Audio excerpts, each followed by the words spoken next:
What is going on, guys? Welcome to Greggles TV Daily, your source for daily tech news. Make sure you subscribe so you know what's going on in the world of tech. How is everyone doing? I hope you're having a fantastic day. Let's get to the tech news so you can get back to your weekend. Our first story of the day has to do with my Galaxy Z Fold 4, and obviously it's been repaired. It's been sent now, and when am I going to get it? Well, the tracking finally updated. I actually won't get it back until Monday, unfortunately, but at least I'm getting it back Monday. So it's about a week, a little bit over a week turnaround time for all of that to happen. Some of you asked, hey, why didn't you bring it to Best Buy or an iFixit Repair It Center? They didn't give me that option. They said since it's a manufacturing defect, it has to go back to Samsung. At least that's what the lady told me. So that's why I ended up doing it that way. Our last story has to do with what we're seeing with the Galaxy phones, S22s, S23s and all that, and the charging speeds equations that are going on with all of that. It's like there's some crazy stuff going on because, as you know, we've been stuck on 25 watt for the most part for over 5 years, and 45 watt is not blazingly fast amazing versus 25 watts, basically the same for the most part. It's really the 0 to 50 times that get a little bit faster. And it's just not impressive. And you have all these other companies, especially in the Chinese world, that are getting crazy, crazy fast times, up to 200 watt fast charging. And we're stuck at 25 watts. We're still basically getting fully charged in about an hour, maybe a little bit over an hour, depending upon which phone you have. And it's just not impressive. It's not a great thing. Well, Ice Universe has been on a tangent and is on a tangent. And this time I have to agree with him, especially on the charging speed. So here he goes saying that the iQOO 10 Pro 200 watt versus the S22 25 watt.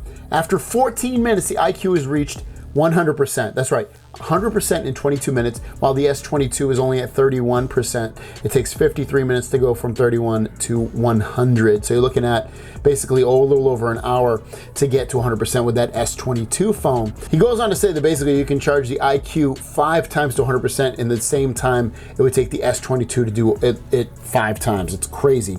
He also goes on to say that the iQOO 200 watt is fully charged. The temperature is only 2 degrees Celsius higher than that of the S22, only 36 degrees Celsius. Incredible. Contrary to your perception, right?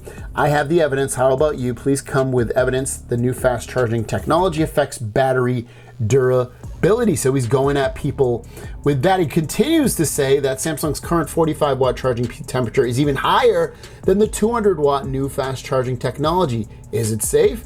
As I said, all of Samsung's problems boil down to cost savings. You really don't have to look for a rationale for Samsung absurdity. It's silly. I agree with him. It's crazy. And he has his own backup truth of all this stuff. It's crazy what we're stuck with on the Samsung side. And, you might say, okay, well, I only charge once a day. But how would it be if you could charge once a day in like 20 minutes? Like, how incredible would that be, rather than wait to have a full hour? Or maybe you only had 15 minutes. It would literally almost charge your phone fully in 15 minutes. With that kind of thing on a Samsung, you're going to be at 30% or something like that, if you're that lucky. So it's not really that impressive, and you're paying top dollar for these phones. And a lot of time, those other Chinese manufacturers, the phone might not be as good in a lot of ways, but how much more is it to put a faster charging speed in a phone? It can't be that much. So it really is a space and a place that Samsung needs to improve, is the fast charging, because it's terribly disappointing and it's way long in the tooth. Everybody's passing them. I mean, Apple and Google have higher charging wattage, but they don't charge as fast. So even though you might get higher wattage, you have to live by that and get faster charging speeds as well. And it just shows if the battery's not overly heating up, like the test he shows, then the battery won't get killed as much. So Samsung, come on. It looks like we're gonna have to wait at least 2 or 3 years to even get faster charging speeds, because it seems like the 23 Plus and 23 Ultra seems like the fastest you're probably gonna get is 45 watt again. Let me know your thoughts on this in the comments down below. Have a great day, and we'll see you down the road. Peace.